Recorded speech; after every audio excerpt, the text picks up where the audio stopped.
Lucha Underground episode number 19 certainly did have some grave consequences.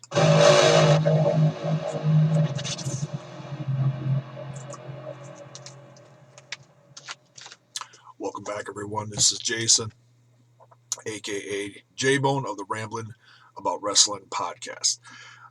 So this is going to be my review of Lucha Underground episode number 19. And these episodes get better and better. Certainly a knockdown, drag out episode. So let's get into the meat and potatoes of this review. It starts out with this ongoing feud between Aerostar and Drago.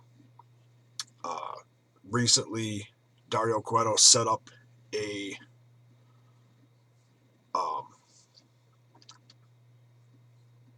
thing recently where he said they have to do the best 3 out of 5 matches. And so far, both Aerostar and Drago have 1 win each in this little mini, what do you call it, tournament, whatever you call it. And these guys had another 5-star match, just tremendous. Aerostar came out on top of this one, so now he has two wins to Drago's 1 win.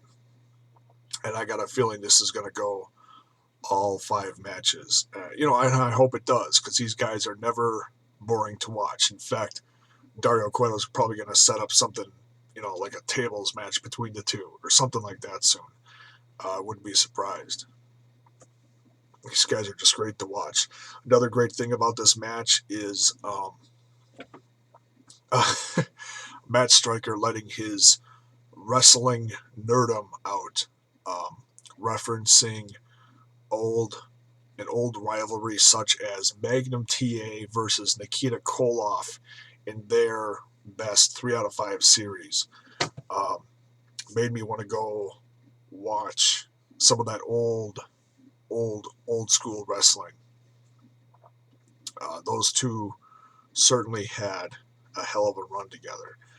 I don't think it's on the WWE network yet, although it should be, and of course, the WWE network doesn't have all the stuff out there that they could. They put it out in chunks. So, hopefully someday. But anyways, back to Lucha Underground. Don't want to get off topic here. But yeah, great match between Aerostar and Drago, with Aerostar going out on top. He's 2 matches up to Drago's 1. Next, there was a great promo talking about Conan's revenge. Conan's revenge is coming. And this one showed a little more interesting one. It showed, Conan trying to educate Puma, and they're playing chess together. And, that's a different way of looking at, 2 guys in a ring. It's kind of like, like a chess match. And he stated in the promo, he said, the one who wins is the one who believes he can. Kind of an interesting way of looking at it. And we are going to finally get to see that match next week. It was announced that it's going to be a Boyle Heights street fight match between Prince Puma, the Lucha Underground champion, versus Cage. So that's going to be an absolutely incredible match. It was also announced that next week there's going to be, for the Mexico AAA Championship, classic bull rope match between El Patron, the champion, versus Tejano. So next week we're getting 2 championship matches in 1 hour. Just unbelievable.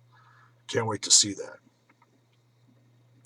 And for the signature move of the week, something new that they've been advertising on their commercials, with the sponsors.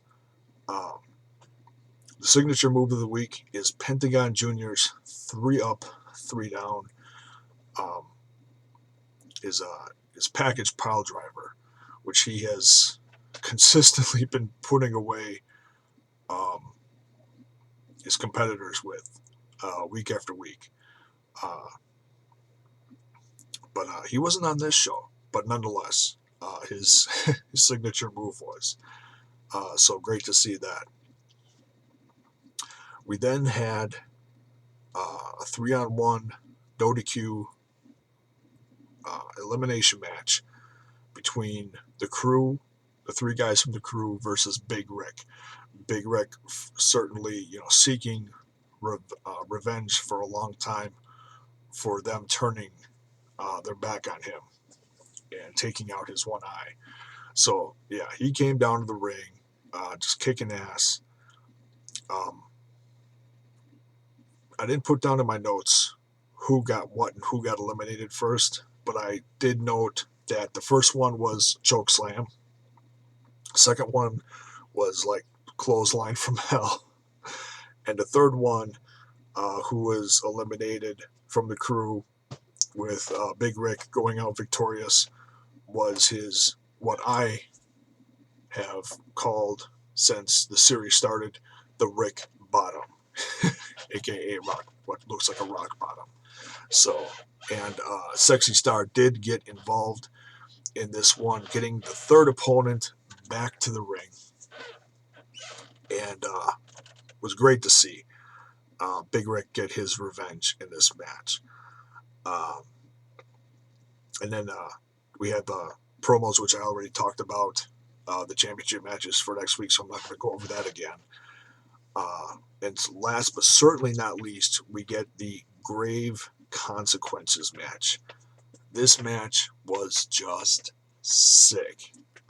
Mil Muertes versus Phoenix had the whole Day of the Dead theme, which, if you're not familiar with Mexican culture, certainly something worthwhile to go look up. It's very interesting.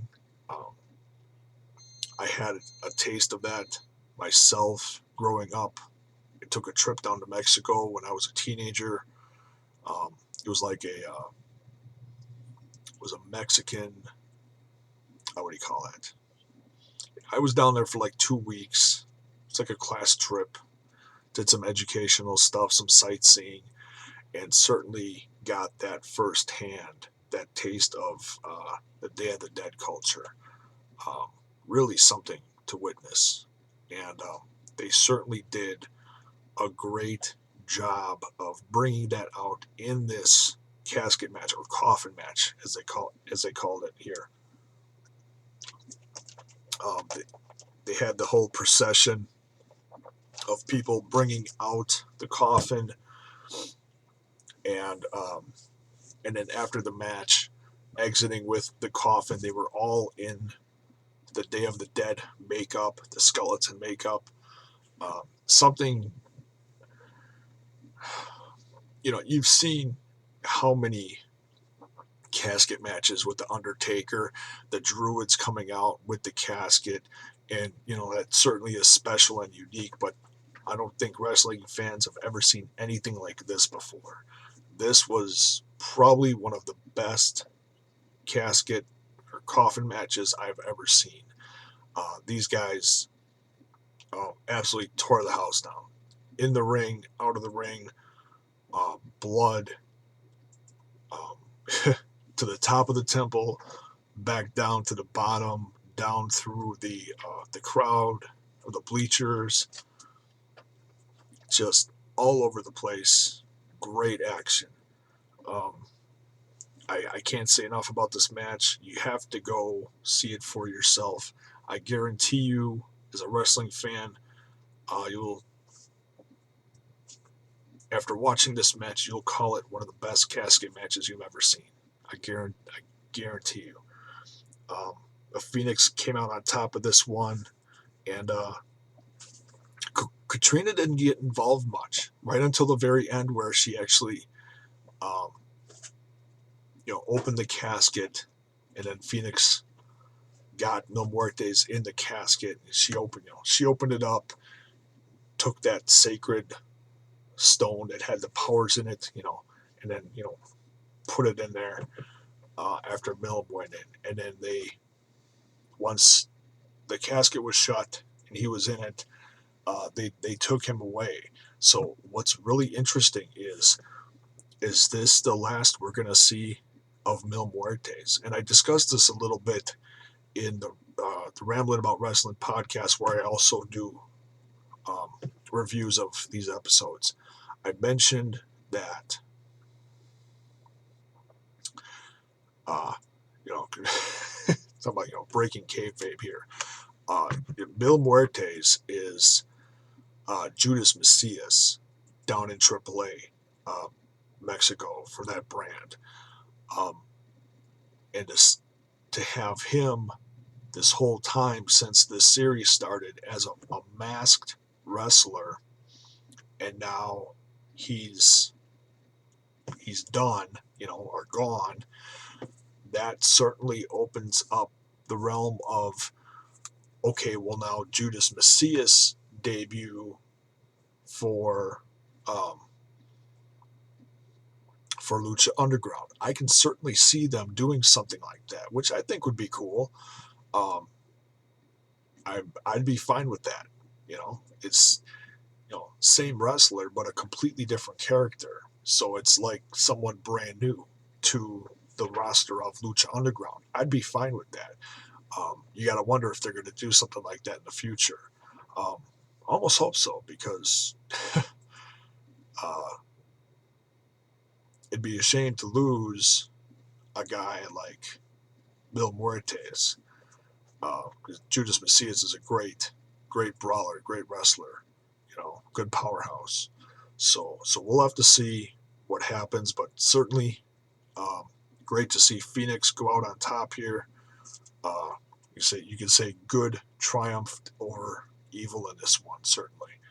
And he was almost unmasked in this match too. His mask was like barely hanging on by a thread, and which shows how personal this match was. Or certainly became personal. So, great episode, and I can't wait to see the new one with the 2 championship matches going on. Um, it's going to be great to see. So, put in the comments below. Let me know what you thought of this coffin match, the Grave Consequences match. Is it one of the best ones you've ever seen? Let me know what you think. And so that's going to do it for this one. Thanks for watching.